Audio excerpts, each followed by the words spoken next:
Всегда айтатын бізге комментарийлер жазып кетеді.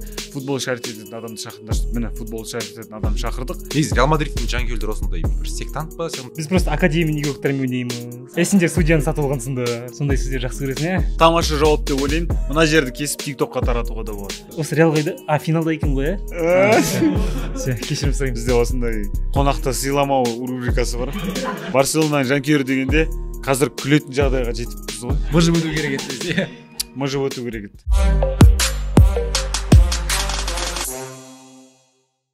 Бәріне сәлем, бәріне ассалаумағалейкум футбол сүйер қауым, киберспорт сүйер қауым, жалпы футболдың айналасында, спорттың айналасында не бар, соның барлығына уақыт тауып жүрген құрметті біздің көрермендер. Бұл Инсайд подкаст, әдеттегідей сіздердің сүйікті деп айтып сақ болады шығар, сүйікті жүргізушілеріңіз мен Сазерхан Ваңсаған және өте сүйікті жүргізушілеріңіз Ерік Нияз. Бүгін бізде қонақта көрермендер бар ана жақта, бір шаралатыңыздар.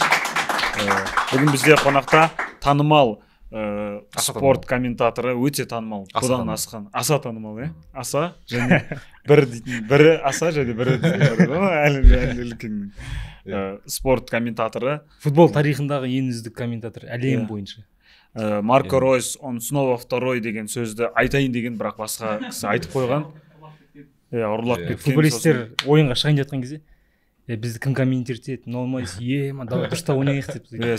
Сондай жетістіктері бар. Енді бірінші кезекте мен комментатор емес, Тарас Сифа ретінде танымал. Тарас Сифа кезінде Қазақстанның мақтасаң кете береді екенсің, комментатор ретінде емес деген ғой, айтпаса, енді бастап жоқ, YouTube блогтағы жалпы қазақи контенттің атасы баяғы кезден бастап мен бірақ алып тастайтын сияқтымын FIFA-дан. Атасы деме, Айдахары. Бұл кісі болмаса қазақ контенті болмайды. Тағы бір сөз айтып кел жатқан ба бәріне. Деп қоймаған ба бәріне.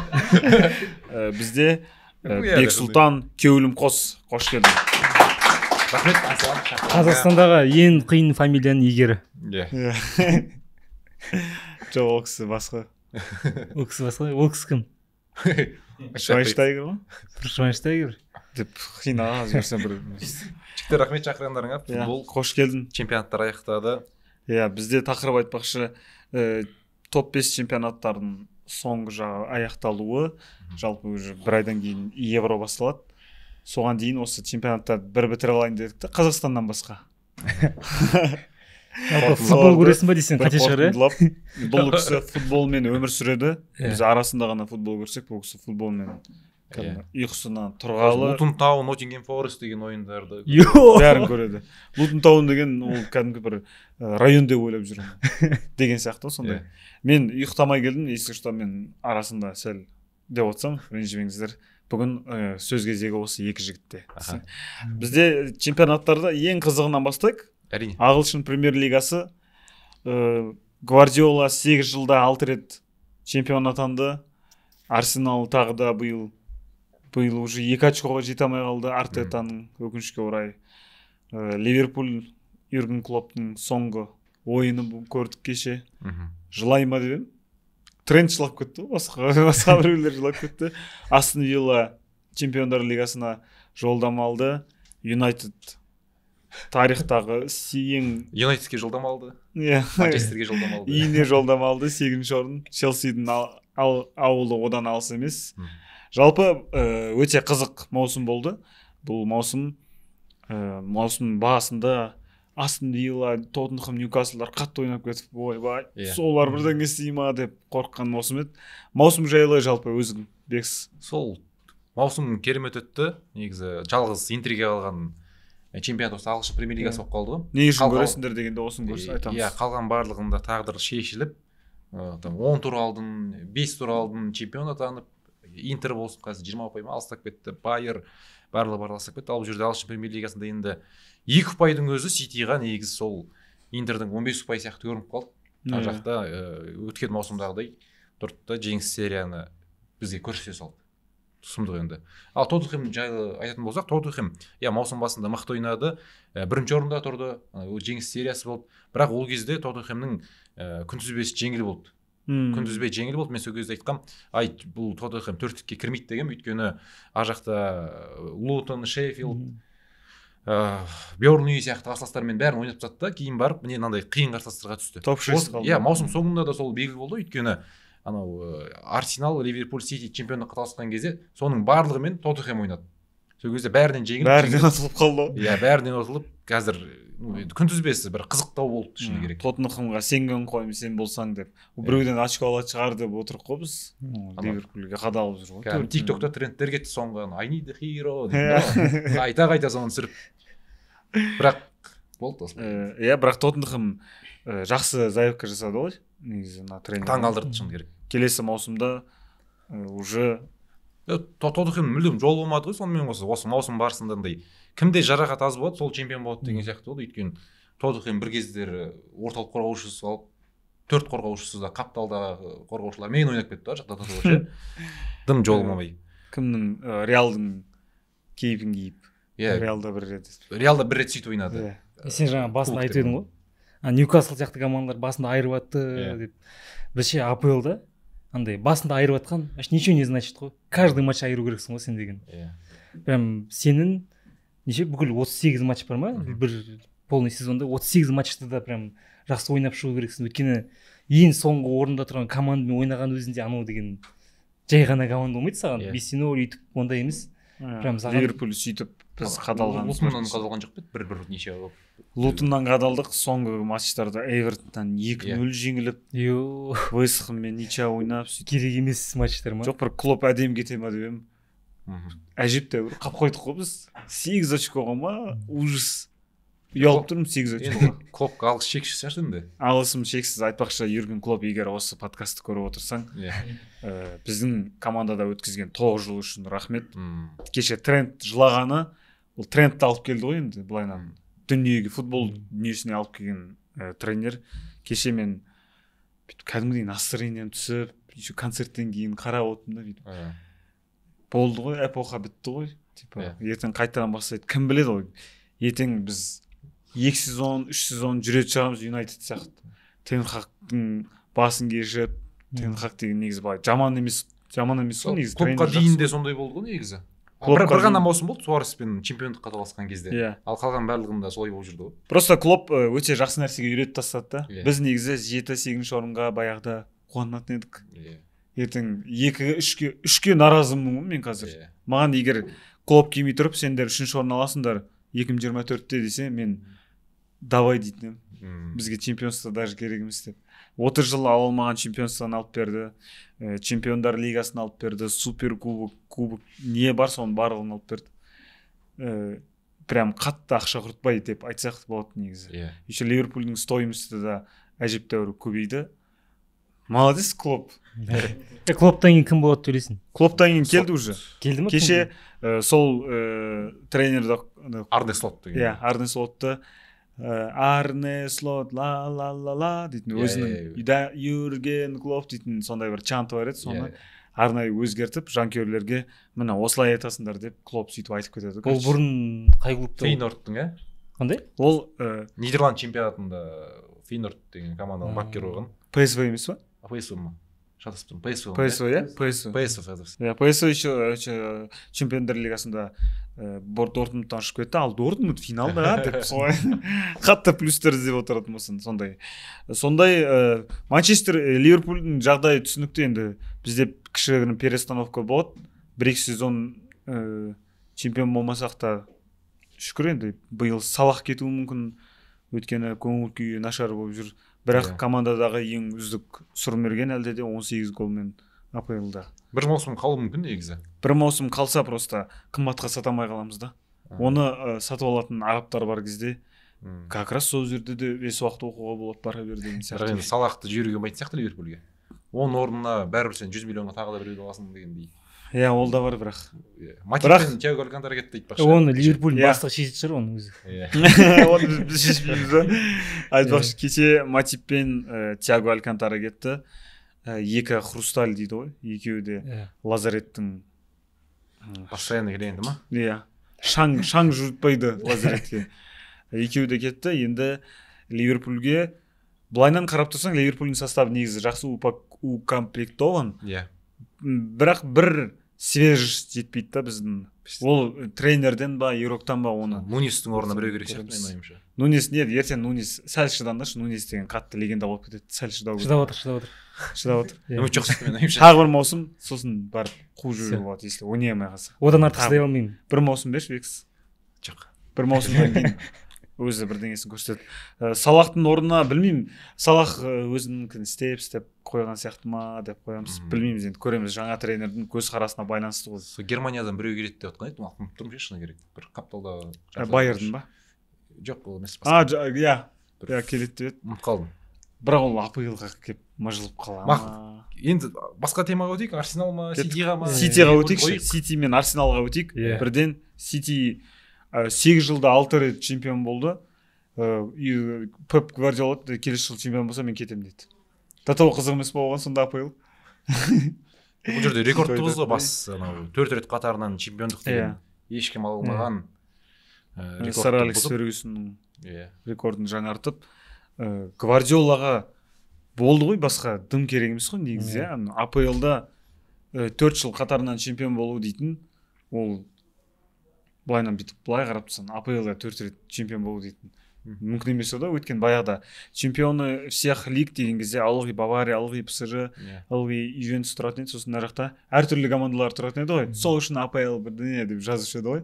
Қазір ылғи Сити болып кетті. Сондай болып қалды шынымен конкуренция. Негізі бәсекелестік бар ғой, бәрі таласады. Ол жерде енді ПСЖ, Бавариялар бұрында 20 ұпайға алыстап кетіп тағдыр шешіп тастаған ғой.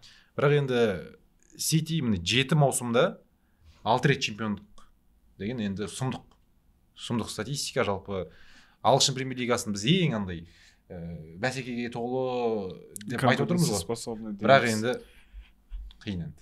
6 рет чемпион. Бірақ Ливерпуль деймін сол кезде ше. 97 ұпаймен ба қанша? 100 ұпаймен де жетпей қалды ғой бізге. 100 ұпай демей ақ қой енді. 97 98 алып.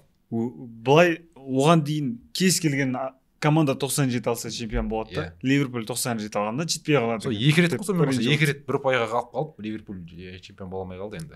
Бірақ Юрген Клоп осы Гвардиолаға бүйтіп қарсылас конкуренция берген жалпы бір-екі тренердің бірегейі қатарында, өйткені Гвардиоланың өзі де мойындайтын шығар. Мен бұл Гвардиола бүйтеді деп ойладым. Ладно, сен кетіп барасың, аласың, мен келесі сезон аламын деп. Бірақ ондай жоқ қой жүректе. Ол сәл андай ғой дейсің. Кетер кезде Клопта мойындады Гвардиоланы. Осы жалпы мен көрген үздік бапкер деді. Пеп те сауал қойып қалды негізі. Жел берді ғой онда. Жоқ, қалай мойындамайсың Гвардиоланы. Енді Гвардиолаға дым керек емес қой, былай қарап тұрсаң. Болды ғой, бәрін алып тастады, кете ма? Кетпейді ғой ол. Жоқ, кетпейді. Не істегісі келіп жүр ол? Сол Сити қандай план бар? Жалпы бапкерлік деген андай. Жүгірмейсің, секірмейсің. Шаршамайсың. Денсаулық бар. Ситиде мысалы Манчестерде үйі бар, үлкен коттеджі бар мысалы ше.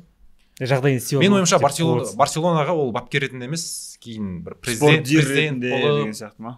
Қайтатын сияқты ма деп қоямын өзім. Жалпы жеке пікірім. Сити деген айта бер. Бапкерлік карьерасын аяқтағаннан кейін деймін жалпы. Ал қазір Барселонаға барудың. Барселона ешкімге баруға кеңес бермейміз десең. Хави бар жерде әлі. Хави кетіп бара жатыр емес па? Жоқ, қалды. Қойш? Қалды. Не деген сонда екі сөйлейді ол жігіт? Сәл бар енді. Молодец, бірақ тамаша. Ана қоймадыңдар ғой деді да қаласаңыз. Қоймадыңдар ғой. Үстіне бір 20 мың евро қоссаңдар зарплата. Мен қалайын деген сияқты болды, примерно. Жоқ, бірақ шынымен Хави андай үлкен тәуекелге барды ғой, қалып. Негізі кетсе абыроймен кету керек еді. Абыроймен негізі басқа Ла Лиганың Сосьедад деген сияқты командалары оны оп-оңай өз қатарына қосатын еді. Негізі. Бір чемпионствосы бар еще оның. Иә, бір чемпиондығы бар, андай мынандай қысымда жұмыс істеп, тәжірибе жинап. Оған еркіндік бере ме екен? Бір трансфер бірдеңелер көмектесе ме екен? Енді сөйтіп уәде берген шығар, әйтпесе қалмайтын еді ғой менің ойымша. Уәдені үйіп төгіп, саған у вас будет все деп шандай. Алып берем, екі полузащитник алып берем. Бір защитник алып берем, Ароухан қасына деп. Бруно Фернандеш келеді деп. 2006-2007-лерін Холланд келеді келесі жыл деп шандай. Сөйтіп алданып қалған болса. Келесі маусымның ортасында алдыңғы жыл маған қатты уәде беріп еді. Негізі кез келген бапкер сөйтіп жұмысқа тұратын кезде сөйтіп уәде береді ғой барлығы. Маған осындай условия қояды. келіссе келіседі, келіспесе енді. Иә. Енді Ситиға өтейік қайттан. Қайттан Ситиға өтейік. Маусым басында қалай бастады деген сұрақ қой. Сити биыл жалпы Холландтың онша емес сезоны деп айтты ғой адамдар. Әрине. Ойнай алған жоқ, бірақ золотой бутсан алды. 31 ойында 27 гол салып АПЛ-да. Холландтың онша емес формасына да жетпей жатыр ма, сонда басқа? Жоқ, Ситидің жартылай қорғаушылары сол плеймейкерлердің арқасы ғой негізі, шын мойындау керек. Холландтың голдары ма? Ол жерге басқа форвард болса да салады дейді. Сол 27 голда. Негізі Холландты сол болашақ Месси, болашақ Роналду деп айтамыз ғой. Айтпайды. Болашақ Месси деп. Бірақ та Роналду, Месси болу үшін стабильность керек қой. Роналду, Месси болу стабильность керек. Сосын андай маңызды ойындарда шешу керек деген сияқты. Маңызды ойындарда Холланд шыға ма? Деп затаба Холландты мойындамайтын болсаң, сондай бір өзінше отырсаң бір андай 40 гол тыққан адамға әңгіме айтамын. Холланд өйткені мысалы үшін Реал мен Элчеда бүйтіп дым көрінбей қалады да, келесінде Лутон Таунға пентатрик жасап тұрады да, и как будто қалай ойнайды да болады дейтін сияқты оқыған ғой сол кезде. Бүйтіп аяғын соза салып. Бірақ сол Холланд келгеннен кейін Чемпиондар Лигасын ұтты ғой деп андай қайтып мақтап қойсаң арасында. Холландтың еңбегін жасыру қылмайды, но оған каждый жыл сайын күшею керек, керісінше көбірек гол салып, өзін оған многофункциональность жетпейді форвард ретінде. Тренировка жетіспейді. Мысалы үшін біздің көрермендердің де өздерінің ойы бар. Тренировка жетіспейді деп Холландқа айтып отыр мысалы. Негізі кез келген ойыншыға сөйтіп айтсаң болады ғой негізі. Кеш нашар да ойнады десе. Тренировка жетіспейді. Тамаша. Кеше Роналдудың бір сөзі бар еді, тренировка күнде жасаймын. Маған бірақ ол ұнамайды. Бірақ жасау керек дейтін. Мен де адаммын ғой, маған ұнамайды ғой дейді. Фьюри мен Усиктің бойында айтқан сөз бар. Сондай сөз бар еді. Қайтадан Холландқа келсек, но енді Ситида, жалпы Ситиға келсек, биыл осы маусымда ең үздік ойыншысы менің ойымша ол Фил Фоден.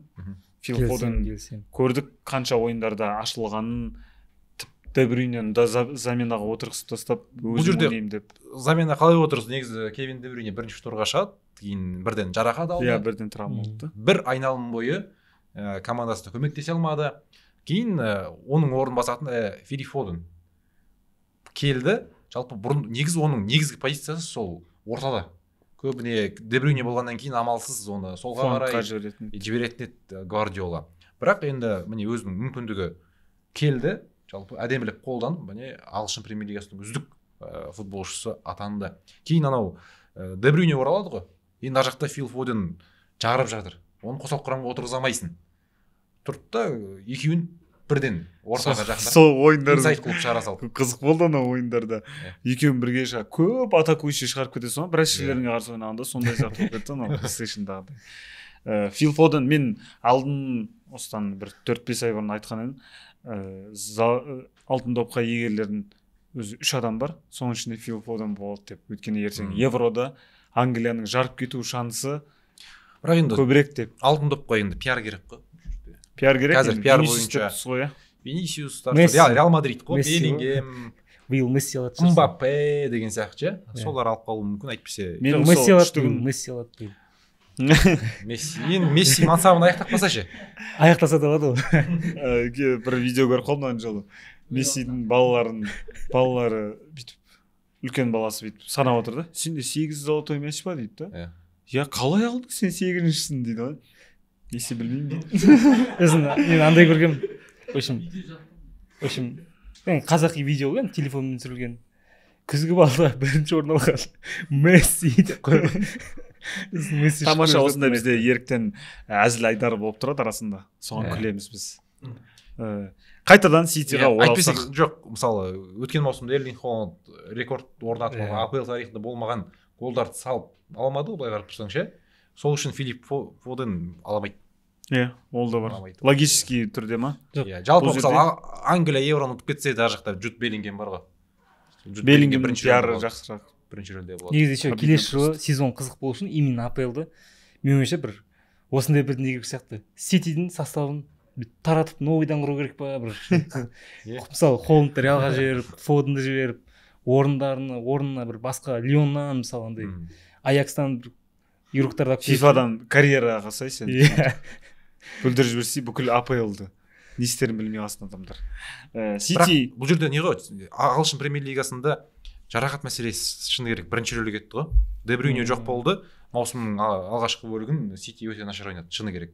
4-ші орында тұрды ғой. Бірінші орында Арсенал, Ливерпуль, Астон Вилла, 4-ші орында Сити болды. Кейін барып Арсенал өз шайып бастады, ар жақта Вест Хэм мен Фулхэмнен жеңіліп. Кейін барып Ливерпульді де білеміз, ұпай жоғалтты, біраз керек емес. бізде сол орта нашар болып қалды сол. Тіп настроение түсіріп отыр. Ал мысалы Манчестер Юнайтед, Челси, Брайтон, Ньюкасл, басқа қандай жарақат көп болған команда. Сол жалпы солар Лутондарды айтпай ақ қояйын енді. Қарасаң андай флеш-скорға ашық қарайсың ғой. Андай не сыграют деген 11 ойыншы тұрады ғой жақта же. Ноттингем Форестта сондай болды ғой. Олар 40 трансфер жасады ма, неше жасады ба? Кейін оны ұпай алып тастады. Енді анау ұшып кеткен туралы кейінірек айтамыз, жалпы сол бірде-бір мәселе ғой. Өйткені мысалы Родридің өзі 2 рет дисквалификацияға кетті. Сол Родри ұзағырақ ойнамаса екен деп едім, өйткені қатты маңызды игрок қой Ситидағы. Біреуді анда қылқындырып қызыл қағаз алды. Бір 4 ойынға ма жалпы қателеспесем қатысқан жоқ. Сол 4 ойында да жалпы Сити жеңе алмап еді. Ұпай жоғалтты. Сол кәдімгідей атқарады. Бірінші рөлді атқарады. Өйткені бәрі дайын болса, Ситиді міне көрдік қой. Оны тоқтату мүмкін емес. Әсіресе Де Брюйне, Стоунс, кейін барып Фоден деген сияқтылар. Анау Лутон Таунның бапкері Стоунс бен Холланд жарақатын айығып қазарға қосылады Лутон Таунға қарсы. Ай, Стоунсдың жарақатынан айыққан бізге жаман болды дейді ғой. Мысалы Холланд менсінбейді да жақта ше. Кішкене маңызды ойыншылары бар да, мықты. Солар басты болса болды. Бірақ сол Ситиді мыжып өтті дейсің Реал, Реал Мадрид мыжып өтті? Мыжып өтті деп былай счетқа қарайсың да, ертең счет қалады ғой, ойынды ұмытып қалады ғой. Счет бойынша да мыжып өткен жоқ қой қойса. Жоқ, былай негізі мыжып өтті деп есептеймін өзім. Андай Сити 10-0 ұту керек еді Реалды. Мыжып өту керек еді десе. Мыжып өту керек еді. Жоқ, соңғы матч андай гол салмаса екен деп отырдым ғой. Прям андай болады, екі адам төліседі, біреудің беті қан болады, синяк біреудің беті тұмылман, но анаяқ ұтты да. Сондай бір матч болды. Сити енді прям Реалдың тарихындағы ең нашар статистика болған сияқты, сол қателеспесем. Реалдың өзінің тактикасы болды, соны ұстанды, болды. Болды, Реал жеңді, бұл жерде Реал чемпион, сондықтан Ситиға ешқандай деп несінбей отырсам бұл жерде. Жоқ, бұл жерде мен маусымның басында айтқанмын. Мен чемпиондар лигасында Ситиға жанкүйер боламын. Сити неғұрлым барса, соғұрлым АПЛ-ға шаршап келеді деп. Олар шаршамай ма бірдеңе екен ғой. Керісінше Реалдан жеңілгеннен кейін ашулы болып. Олар 15-ші составпен келсе, 15-ші составпен келсе. Алдын Арсенал, Сити, Ливерпуль үшеуі енді таласып жатқан кезде мен айтқам, мен Арсеналдан қорықпаймын. Арсенал бізден 10 очко алдыға кетіп қалса да, Сити төмен болып тұрса болды. Арсенал ертең жеңілетін командалар көп олардың деп. И Сити тоқтамайды ғой. И Арсенал мен Ливерпуль енді бізде адамбыз ғой, біз ұтыламыз. Бізде жақсы қарапайым командамыз, Сити емеспіз, сөйтіп ұтылып түсіп қаптырмыз ғой. Бұл жерде енді Арсеналға өте обидно. И осылай Арсеналға көшіп кетейік. Артета 2 жыл қатарынан Клоптың анау 1 очко, 2 очко жетпей қалған тағдырын өз басынан кешіп жатыр. Бұл жерде Арсеналдың жанкүйерлеріне де былай кішігірім қатты обидно ғой. Золотой АПЛ-дан кейінгі енді бір келген мүмкіндік шығар бұл. Оған дейін бір Арсен Венгердің кездерінде бір қатты бір жақынаған жоқ қой, екілікке өткені 4-ші орын дейтін мем пайда болған еді сол кезде Арсен Венгердің. Бірақ Арсен Венгердің құртқан ақшасымен 4-ші орын ала алмайды қазір тренер. Дұрыс. Жақсы көремін. Арсенал негізі жақсы трансферлер жасады. Сөйтіп сенбеді кейбіреулер ол трансферлерге. Хаверске сенбеген. Енді Хаверс былай шли топ деп Деклан Райс туралы айтып келген негізі. 13 гол тығып кішкене жақсы антал жүрді ғой. Деклан Райс 120 миллионға алынған. Бұл жерде қызғаныштан сатып алынған футболист. Жезустың нашар ойыны, жарақаты сол Хаверске жақсы әсер етті. Өзі сол орын тапты. Әйтпесе маусым басында құсылып қырынан шыға бермейтін еді көп. кейін сол Арсенал өткен маусыммен салыстырғанда жақсырақ болды негізі. Кәдімгі сенімді ойнады, кәдімгі бәрібір де жас команда ғой Арсенал, жас бапкер, бір маусымдық тәжірибе бар. Екінші маусымға келген кезде енді кәдімгі қарсыластық танытты. Сол бір концентрация жоғалтты, 2 ойын қатардан жеңілді. Вест Хэм мен Фулхемге қарсы ойында сол жаңа жылдан алдын сол керек емес ойындар. Әйтпесе Ситиді да, Ливерпульмен де ойында өте жақсы ойын көрсетеді ғой екеуі. 2 ойын қатарынан жеңілу деген енді Ситиге қарсы чемпиондыққа талассаң болды, бітті деген сөз ғой. Өзің беріп қойдың деген сөз ғой. Өзің бердің, сыйладың деген сияқты ғой. Арсеналға менің ойымша биыл бір жақсы форвард жетпеген сияқты. Өйткені Жезус жалпы маусымға кірер алдын сендер Жезус бар білесіз, стеклянный Жезус бар екенін білесіз да, бірақ андай бір просто өте банальный нападающий керек еді. Хотя бы Хаверстан да көп гол салатын еді ол негізі. Өйткені Хаверс ойнағаннан кейін под Хаверс подстраиваться етіп ол негізі таза девятка емес қой, ол типа оттянутый форвард сияқты сондай ойындарды көрсетті да, и сол жерде кішігіріп минустары болды. Келесі маусымда Тони Айвони келеді деген сыбыс бар ма? Өзің шығарып отыр оны. Жоқ, ол нашар ғой. Жоқ, Айвони емес. Кімдегі? Джокериш шығар мүмкін, кім басқа? Джокериш дейді, спортингтағы ма? Брентфордтағы ма? Иә. Айвони дейді, мен баяғы анау айтып тұрмын ғой, Тоттенхэм ба, кім? Ставкада дисквалификация еткен ба? Сол Тони қандай еді? Тони Монтана деші? Жоқ. Погба да сөйтіп кетті қарауға ғой. келген сәл. Погба ма, кім кетті? Өзім қарауым. Кім ол? Сізге стильный жүретін біреу бар еді ғой. Кімде? Ньюкаслда ойнайтын Тонали. Исак па? Тонали кетті ғой, Тонали. Тоже немен. Не қарап отырсың? Жаңа Брентфордтың ауысып келетін ба? Соның нападающий атын таппай жатқаным ше. Біліп тұрмын кім екенін. Мен де біліп Тони тұрмын. бір бәле дейтін сияқты, примерно. Тони Хилхайвер емес. Иван Тони. Айван Тони. Айвони деп мен почти дұрыс айтыппын ғой. Просто дұрыс оқымағам кезінде. Сол жігіт келеді деген сыбыс бар. Ол жаңа дисквалификациясынан кейін бірден гол салып сөйтіп. Негізі қыста ауысуы мүмкін еді, бірақ жерген жоқ команда. Өйткені Брентфордта выживание таласып жатқан команда 14-ші орын алып. Сөйтіп Арсеналға енді келесі маусымда білеміз, Ситиға ешқандай усиление дым керек емес, осы состав сақтап қалу керек. Сосын Родридің орнына қасына, то есть ойнай алмай қалса біреу алу керек, әйтпесе ана жерде қиын болып қалып жатыр. Родри жоқ болса. Күндағанның орнына келген анау Ковачич, сосын Вулхэмптон ауысып келген кім еді анау? Нунеш. Португалия. Олар Күндағанның орнын баса алмады. Ол уровеньді көтере алмады, өйткені баяда кімнен Лутон Тауннан Филлипс деген бір английский игрок көшіп келді. Ол Вест Хэмге ауысып келіп сол Ситиге қарсы шығып гол соғып кете ма деп ойлағанбыз соңында орда ше. Бүйтіп жасап па, сондай мен неге жібердім деп. Бірақ ондай ертегілер өкінішке орай. Өмір тоқсан 4-ші минутта шығатын ойыншы ол. 1 минут қалған кезде. Сөйтіп Ситиға ешқандай бір қатты ештеңе жоқ болды. Келесі маусымда да олар дәл осылай жырта береді, дәл осылай ұра береді. Доку бұдан да көбірек ойнайды деген сияқты ғой. Енді Арсеналға қандай позициялар қолдан усилять ету керек, бүйту керек еді, сөйту керек еді деп айтып жіберейік те ол кісілерге. Енді әлі жаз алда ғой, евро болады, әлі евродан кейін де басты позиция сол шабуылшы ғой менің ойымша да. Орталық қорғаушылар топ, жалпы Арсеналдың Салиба мен Габриэль жалпы премьер-лигада үздік жұпшар. Қорғаушы ретінде. Сосын енді Тимбер келе салып жарақат алып қалды. Ол сол қапталда қорғаушы ретінде ойнатып бастап еді, бірақ ол да болмайтын болды. Сол қапталда қорғаушы керек. Зинченко Турин чемпион АПЛ деші. Біраз қателесті Арсенал жанкүйерлерін ренжітті кейбір сәттерде. Бірақ Зинченконы мен нашар деп айта алмаймын мүлдем. Өте жоғары деңгейлі ойыншы. Ол владение бар кезде жақсы тамаша ойнайды. Андай қорғаныстан автобустарды бұзу үшін, қорғаныстан допты шабуылға жеткізу үшін ортаға ойысып, ол керемет ойнайды.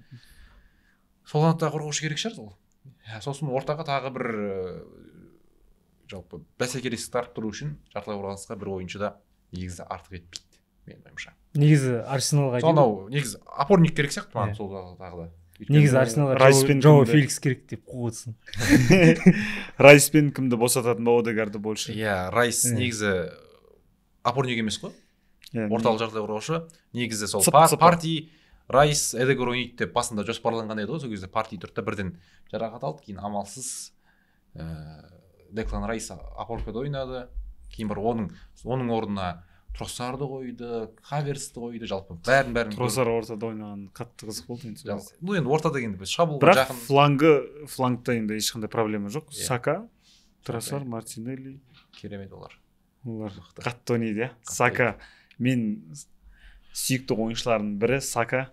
Әйтеуір бір күні АПЛ андай золотой мяч алатын шығар деген үміт қойып. Шашақ болды дейміз ол Сака кішкене. 91 ойын қатарынан АПЛда Арсеналда ойнап, осы маусымда ғана сәл кішкене жарақаты болып қатыса алмай қалып еді, сондай сериясы аяқталып қалды. Негізі жас болса тез апгрейд жасады бірақ, бүйтіп секіріп кете салды ғой бір моментте, лидер болып кетіп командасының. Арсеналда енді Арсеналдың жанкүйерлеріне өзіңде Арсенал. Жоқ, Арсенал жанкүйері емес мен дұрыс. Нет, киіп кетті. Негізі Барселонаның жанкүйері. Барселонаның жанкүйері міне. Негізі. Әрайдың сегізі. Барселонаның жанкүйері дегенде қазір күлетін жағдайға жетіппіз ғой. Жырға көз қарасы жаман болды ғой. Реал Мадрид. Нашар нәрсеге қараған сияқты. Реал Мадридде просто кризис қой. Біз просто академия игроктермен ойнаймыз. Есіңде судьяны сатып алғансыңдар.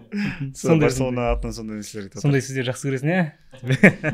Білмеймін, онда айтпайды деймін. Жоқ, бұл адекватный Барселонаның жанкүйері. Адекватный? Ондайлар аз. Ондайлар жоқ. Барселонаның барлық жанкүйерлері есі дұрыс кішкене. Адекватный. Негізі менде Барселона Реал Мадрид туралы айтпай ақ қойын ешнәрсе деп андай. Айта алмайсың ғой просто. Айта алмаймын ешнәрсе. Айтқым да келмейді деп. Сөйлегім келмейді Реал Мадрид. Осы Реал қайда? Финалда екен ғой, ә? Кешірім сұраймын. Бізде осындай жақсы. Қонақта сыйламау рубрикасы бар.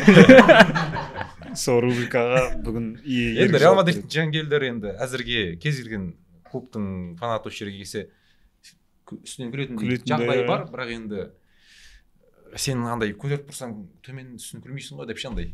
Бірақ ондай Барселона фанатында жоқ қой ондай жағдай. Барселона жағдайы жоқ. Жоқ, мен түсінбеймін, қалай сенің командаңды бүйтіп аямай ше андай ойыншық қылтып, кішкентай школьник қылтып 8-2 ұтқан командаға болеть етіп кете бастайды ғой. Сен білесің, Баварияға бәрі болеть. Ол кезде ондай емес еді. Мен 2009-дан бастап 5-0 дегендер кезде ғой менде. Ұтқан кездерінде ма? Иә, ұтқан кездерінде. Реалда 5-0 деп айтып жатыр. Реалда ма? Жалпы 5-0 деген ма барлығын. Айналып өтсең да. Жоқ енді Барса Реал темасына оған бесконечно сөйлей бересің. Біз АПЛ-ды бітіріп алайық бұйыртса. Бексұлтан, бізде әр шығарылым сайын қонақтар допты набивать етіп жарысады. Отырып па? Тұрыптан бәрін алып тастаймыз, күштілеп саған барынша ыңғайлы жасаймыз, ешқандай отмазка болмас үшін міне осы доппен сөйтіп маусым соңында ең көп тепкен біздің қонаққа өзіміздің арнайы сыйлығымыз бар. Көрейік. Ал бізде қонақта Бексұлтан Кеулімқос өзінің өнерін қазір біздің көрермендерге паш етеді. Неше рет тебеді екен, кеттік. Алғашқы мүмкіндік және соңғы мүмкіндік бұл. Бірақ мүмкіндік беріледі өзі. Орталық қорғаушы. Так, бізде отмазкалар. Яғни сен 3 тебесің, ә? 3 тебесің онда. 1, 2, 3, 4, 5, 6, 7, 8, 9, 10, 11, 12, 13, 14, 15, 16, 16. Тамаша. Тамаша көрсеткіш. 16 деген ол 8-дің екеуі. Бір финт? Иә. Ай, тамаша. Бізде сол, біз барлық команданы айтық. Юнайтедтің жағдайы не болып отыр? Арсеналға бір нәрсе қосқым келіп тұр. Қоса бер. Арсеналда жаңа негізі айта кететін нәрсе, Артетаны прям топчик деп есептеймін мен. Артетаны көбісі мысалы Артетаны байқамайды да. Мысалы жаңа Ситидің тренерін айтады, Баварияның тренерін, мысалы Анчелоттиді айтады. Ну, Артетаның еңбегі мен ойымша прям топ 3-ке кіреді сияқты. Өйткені АПЛда номер 2-ші болудың өзі чего стоит. Номер 5-ші болудың чего стоит. АПЛда ойнаудың өзі чего стоит қой негізі.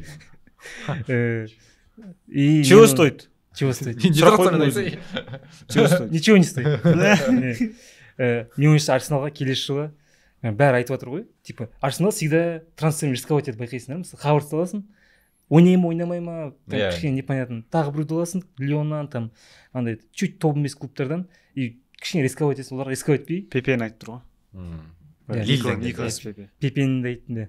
И оларға рисковать етпей, мысалы бір айырып жүрген игроктар болу керек сияқты, уверенный, что мынау айырады дегендей. Ол енді осы трансферлік маусымда бұрынғы жоқ айырып жүрген, мысалы білмеймін, Деклан Райсты алды, мықты трансфер менің ойымша. 20 миллионға мен Деклан Райсты қатты қызғандым. Мен біздің Кайседо дейтін сияқты ойыншыларымыз бәрі алып кеткен кезде өйтіп қызғанбап едім. Роналду керек оған. Не істерін білмейді. Арсеналға Роналду керек. Роналду? Арсеналға Роналду керек. Ерік 7-ші сынып оқушысы.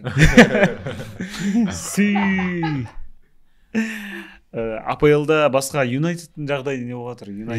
Соны жақсы көремін, айтып берші, жамандандыршы. 8-ші орында мен өзім Роналду кеткеннен кейін ғой деп жақсы. Ливерпульдің жанкүйері ретінде негізі он нәрсеге қуануым керек еді, бірақ көңіл күйім түсіп кетті. Юнайтедтің жанкүйерлеріне 8-ші орын, непонятный ойын, непонятный состав, непонятный тренер, бұлыңғыр, болашағы. Мына игрокты алып қалғандарын сатып жібер дейін десең де, бір игрокты айтуға да ыңғайсыз. 3-4 игрок шығатын жаз ол. Казимироны алған, Казимиро жақсы ойнап жүрген, Казимиро кешегі Баслейні ойындарда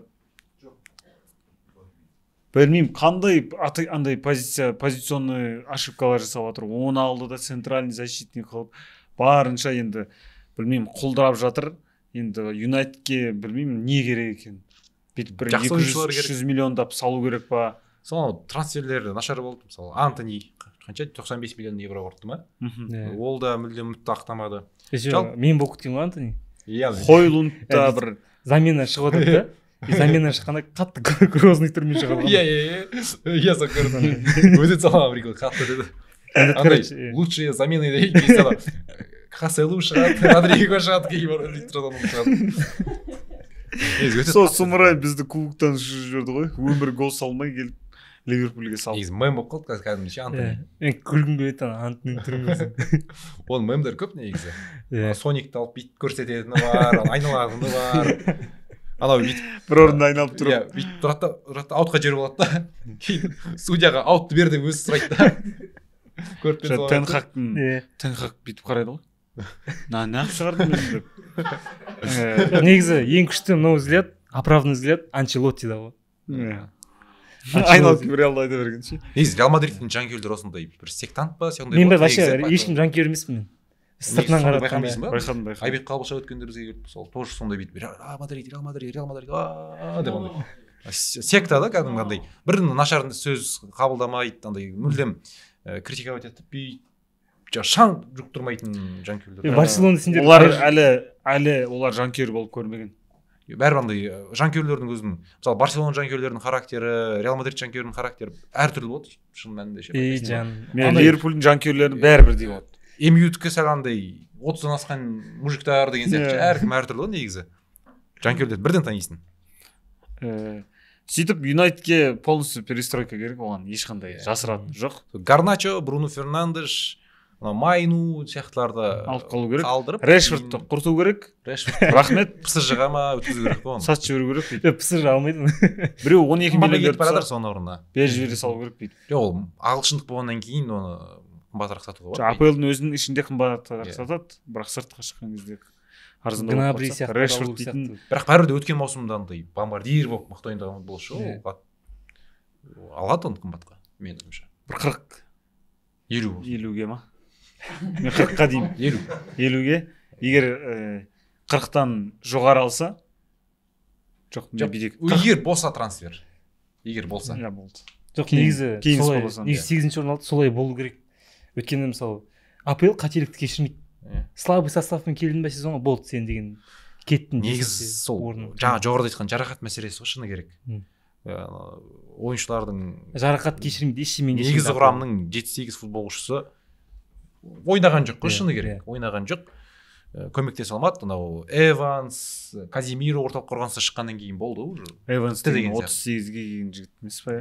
Жігіт деп қоямын, ата ол Эвансты еркін агент ретінде тегін алған, жалпы керек емес жерден алып келген. Қазақстанға қарсы ойнап жүрген кезде Қазақстанға Юнайтедтің бұрынғы ойыншысы деп, Юнайтедтың ойыншысы деп сөйтіп ойнаған еді. Айтпақшы, Ливерпуль мысалы пацандармен жақсы ойнап жүрді да, кейін міне қазір қатарға жарақат алған ойыншылар қосылады, қазір қосылғаннан кейін бәрін айырады дегеннен кейін наоборот жеңіп бастады, еркінсіп кетті. Білмеймін, мен бұл жерде клуб ерте айтып қойды ма мен кетем деп, мүмкін өздері ештеңе айтпай жақсы бітіруші ме еді сезонда деймін, білмеймін.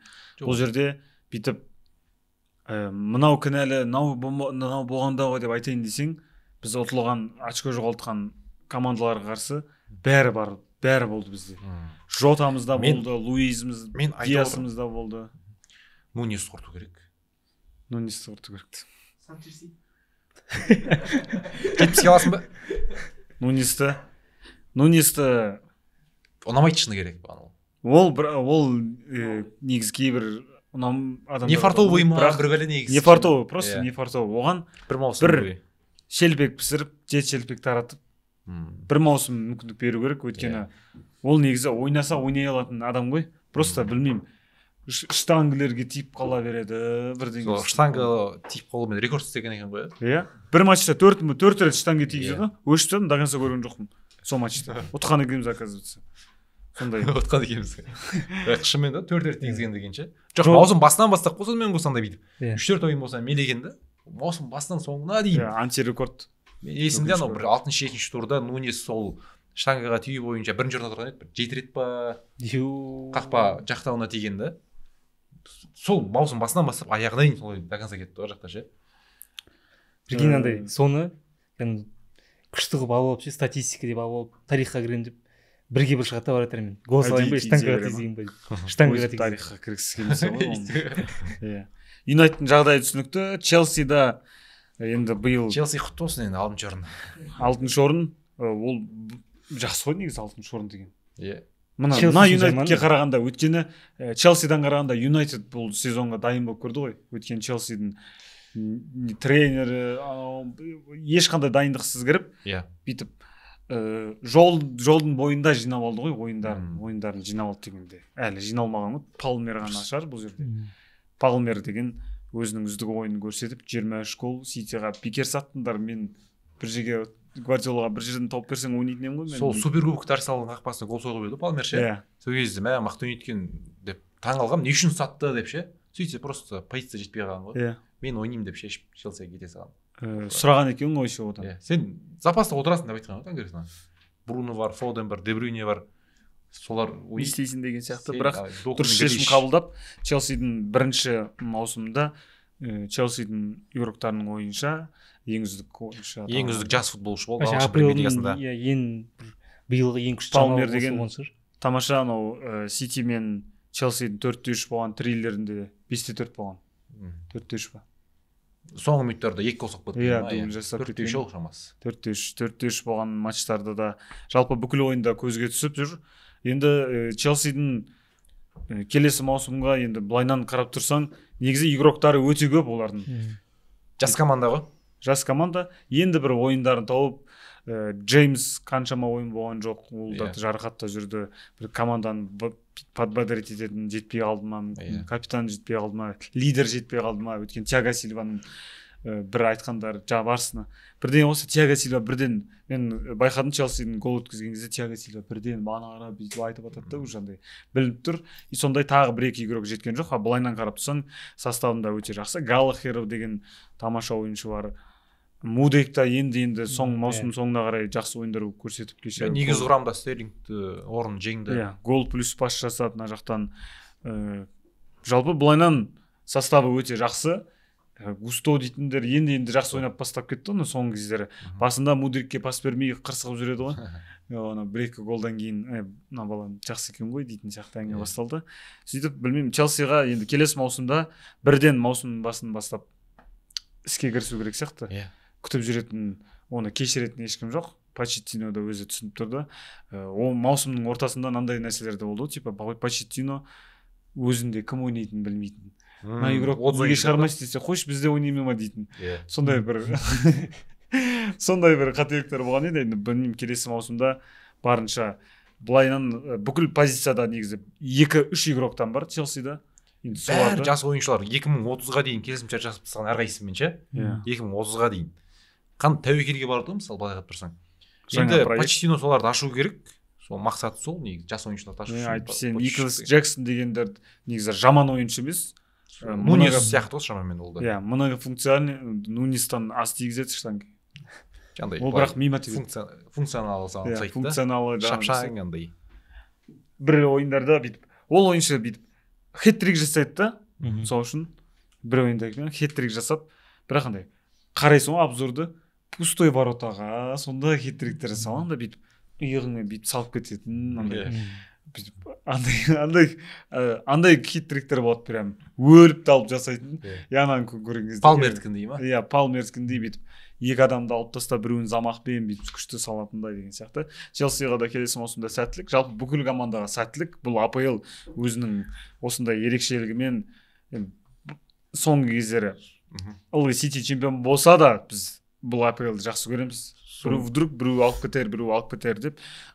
Осы жылы Лутон Таун, Шеффилд, Бернли дейтін 3 команда ұшты. Иә, чемпионшиптен келген командалар бірден төмен түсті. Енді 3 команда келеді, ол 3 командада Ливерпульдің очколарын жейді ғой. Ливерпуль сондайларға жем болатыны бар енді. Бірақ дайын емес болды негізі үшеуі де. Келді, мысалы былай қарап тұрсаң, Ноттингемнен 4 ұпай алынды. Эвертоннан 8 ұпай алынды да. Эвертон ұшып кете ма деп қорқып кетіп едім мен сол кезде. Жалпы соларға да жете алмады. Бәрі қалды. Бернли қалып қалатын шығар деген үміт болды. Өйткені бірінші орынмен ондай чемпионшипте маусым аяқталмай жатып, бірнеше тур алдын шығып қойып еді ғой бірінші орын чемпион атанып. Бірақ міне нашар, дайын емес компанияның командасы. Бірақ Бернли қайтып келетін сияқты келесі маусымда Премьер лигаға. Иә, бір маусымнан кейін. Иә, сол чемпионшип, олардың ойыны сол чемпионшипке жақсы өтеді да. Мен не үшін Бернли қалады деп ойладым, жалпы болжам жасаған едім осы маусым басында ше. Мынау бірінші орын, екінші орында. Сол кезде Бернли қалатын шығар деп айтқам, өйткені мысалы Лутон мен Шеффилдтен ұпайларды тартып алады, өйткені чемпионшипте жеңіп жүрген командалар АПЛда да оларды жеңіп тастайды деп ше. Негізі екеуін де жеңді, екеуінен де бір 12 ұпай ма алды, 10 ұпай немесе 12 ұпай алып, кәдімгідей сол 22 ұпай жинаған, шамамен жинаған ұпай санының жартысын сол екі команда тартып алды да. Ал қалған АПЛ командаларына жалпы дайын емес болды. Негізі олар чемпионшиптің командалары тек АПЛдың командасы нашар ойнап провал болса ғана маусымда қалатын сияқты. Айтпесе өте қиын. Немесе жақсы бір перестройка жасау керек бірден. Оның өзі аса ауыр енді. Ноттингем Форест сәл бидің нанаге. АПЛдың барлық командасы негізі мықты ғой. Даже ең төмендегі команда. Маусым басында айта бер. Маусым басында мен болжам жасағам. Кім ұшады деп? Жоқ, сол ұшаттар сол Шеффилд пен Лутон деген. И 4-3 тағы бір АПЛ командасы деп. Бірінші орынға Манчестер Сити дедім. Екінші Арсенал, 3-ке Ливерпульді қойдым да. Кейін бар Дидар Есенов деген бар ғой бізде. Сарапшы. Эмюдің жанкері. Жасы қанша деп ойлайсыңдар? 30-дан асқан жаңа. 30-дан асқан аса біздің ағамыз деп шандай. Дидар Есенов болды. Эмю осы маусымда чемпион болады. Өткен маусымда 3-ші орын алып, Чемпиондар лигасына қатысты. Роналду кеткеннен кейін деп жандай. Решфорд мықты ойнап жатыр. Иә, чемпионға таласамыз деді да. Содан кейін бар сол сөзіне былай бүйтіп налынып мені нандырды дейді ғой. Мен нандырды да кейін Эмюға 4-ші орын деп жазғам негізше. Бірақ Эмю тұрды да 8-ші орынға түсті. Екі рет 4-ші орын алыпты ғой. Сен жаман сеніп қалады екенсің сен ше? Иә, кәдімгідей сендіреді ше. Сен сендіріп алдынан 5 миллион кредит алып тастап екен ғой сен. Енді шлем емес, бірақ енді ар жақта Манчестер Юнайтед. Сен еще Барселона чемпион болады деген сенген шығарсың может. Чемпион болды ғой. Чемпион болды ғой. Өткен жылы. Өткен жылы иә? Өткен жыл болды чемпион. Болсын. Мен жоқ, Мбаппе келмегеннен кейін 50-ге келу деп ойладым шыны керек. Да. Сендім Барселонаға. Бірақ алып кетуге болады Барселонаға. Болатын еді, бірақ дайын емес. Былай алдыңғы жылда Реал мықты. Алдыңғы жылы Барселона алған кезде Реалдың составы жаман болған жоқ қой. алдыңғы жылы Хавидің жалпы Барселонаның қорғанысы мықты болды ол кезде ше, шыны керек. Өте аз гол жіберді ғой. Тештеген 1-0 еді ғой, ең сүйікті есеп ол басында. Қорғанысы мықты болды. Не болды? Реалдың фанаттары осындай біртүрлі болады. Сөйтіп АПЛ-дың әңгімесін аяқтайық. Реалдың болельшігі емеспін еще. Кімнің болельшігі? Роналдудың болельшігі. Роналдудың? Сондай индивидуальный болельшік бізде жүргізушіміз. Дұрыс қой, Роналду мысалы. Роналду мен Мессидің жанкүйерлері деп қой бірден танисың ғой. Роналду кішкене андай бүйтіп красавчик, бүйтіп эгоист, мен деп қалған жігіт сол үшін. Ислам діні сол да жанкүйерлері де сол былай Роналду мықты кеттік, давай деген сияқты жанкүйерлер болады да, соған ұқсас. Ал мен Мессидің жанкүйері, Месси жарайды деп отыра бересіз де көне. Тамаша. Қарапайым. Бұл тамаша жауап деп ойлаймын. Мына жерді кесіп TikTokқа таратуға да болады. Иә. Мен де сол үшін Мессиді ең үздік ойыншы деп санаймын әлемдегі. Мен де сөйтіп санаймын. Бәріміз санаймыз. Осы жауап емес ол. Жандарым. Бұйырса деп қояды. Жоқандай. Ей, сен қанша обводка жасаған білесің ба? MLS-та деп ше. Жоқ. Бұл предголевой пас мәңгі 3 рет берді. Мәңгі сұрақ қой, бұл Роналду лучше ма, Месси, екеуі де лучше, бірақ әркімнің өзінің ойы бар. Негізі Роналдуды мойындаймын негізі шыны керек. Мен Роналду мойындамаймын деп айтпаймын. Чемпиондар лигасының королі ғой шыны керек. Үздік бомбардир ЛЧ-да. Екеуі де мықты, екеуі де мықты, екеуі де легенда. Ешқайсысын бірінші орын қоя алмаймыз, бірінші орында сол. Роналду өкініштен маусым. Роналду бір өкінішісі ше, Манчестер Юнайтедте жолбамағанда қатты сәл ұнамады маған, сәл көгілме крем дегіз дей ма, анау тенха қуып жүрген кезде ше, сол кезде қатты өкіп беремін, өйткені сен Роналдуды қосалқы құрамда отырғызып, сен енді қастандық қол шыны керек. Роналдуды міндетті түрде 100% әрбір ойынға негіз орамды шығару керек негізі. 60-та 50-де ауысырып тастасаң да. Анау бір ойындарда қосалқы құрамда отырып оны шығармайғаннан кейін 70-ші минутта кетіп қалып, сондай болды Роналду. Сол кезде уже болдау деген Роналду мен Тихактың ара қатынасы. Енді мақұл енді оны бірақ енді сәл өкінішті деген. Оны айтсақ шыға береді ғой. АПЛ-ды аяқтайын алайындар. Сөйтіп АПЛ-дың әңгімесі бітті. Жалпы в целом ешқандай. Астон Вилланы құттықтайық. Астон Вилланы құттықтаймыз. Унай Эмери өзінің Астон Вилла командасымен тамаша чемпиондар лигасына шықты. Мен өте қатты қуаныштымын. Маған бір рет мен соққы және голға барған кезде АПЛ-дың 4-тігін болжаған кезде мен Тоттенхэм шығып кетті, мен Астон Виллаға сенемін деп сөйтіп айтып кеткен. Сол Астон Виллаға сенгенімді сол Унай Эмеридің жігіттері орындап естіген ғой. Маусым басында сол Астон Вилла 5-ші орынға таласады деп ойлаймын, өйткені АПЛ енді чемпиондар лигасында мықты ойнап топ-2 лигаға кіре ма деп ойладым да, кейін бір топ-5-ке де сол Астон Вилла, тағы Ньюкасл деген сияқтылар таласады деп ойладым. Бірақ енді Манчестер Юнайтед пен Ньюкасл шайды ғой чемпиондар лигасында. Сол үшін 5-ші орын Тоттенхэм шығамай қалды. Копенгагеннен ұшып кетіп, масқара ғой. Енді өмір енді. Арсенал Портудан қаралды, иә? Арсенал? Бавариядан. Ойбай, Портудан өтіп кетті. Мына жерін кесіп тастайсыз, пожалуйста, кесіп красный ойнады. Тупой қылмаңдаршы мені. Сөйтіп болды. Бізде келесі чемпионаттарға қысқаша толықтап кетейік. Германия, бұл жерде Байердің рекорды, ешқандай жеңіліссіз, 6 ничья, 28 жеңіс. Полный сезонда жеңіліссіз? 51 ойын. 52 мери. Әлем футболындағы серияында рекордын қойды. Сөйтіп Хаби Алонсо жігіттері жарады. Ешқандай шанс берген жоқ. Бұл жерде Германияда басқа командаларды айтып кетейін десең де обидно. Бұл жерде Бавария соңғы турда жеңіліп 3-ші орынға түсіп қалды. 2-0 ұтып жатып қадалып, сөйтіп 3-ші орынға түсіп, Штутгарт 2-ші орын алып кетті. Бұл жерде Баварияға үлкен сабақ болды. Бұл маусым чемпиондар лигасында да болсын, өзінің кубокта да болсын, қай жерде бар, сол жерде барлығынан таяқ жеп шықты. Осындай конкурентный лига ғой, тоже АПЛ сияқты. Мен де Бундеслиганы айта аламын, что каждый клубы таңғалдыра алады сені, мысалы. Бұл жақта ашық футбол өйткені, сондықтан. Шальке дейтіндердің өздері. Шальке чемпион болды кезінде, лига чемпион. Шальке қазір 2-ші Бундеслигада. 2-ші Бундеслиганың өзі қалай деші.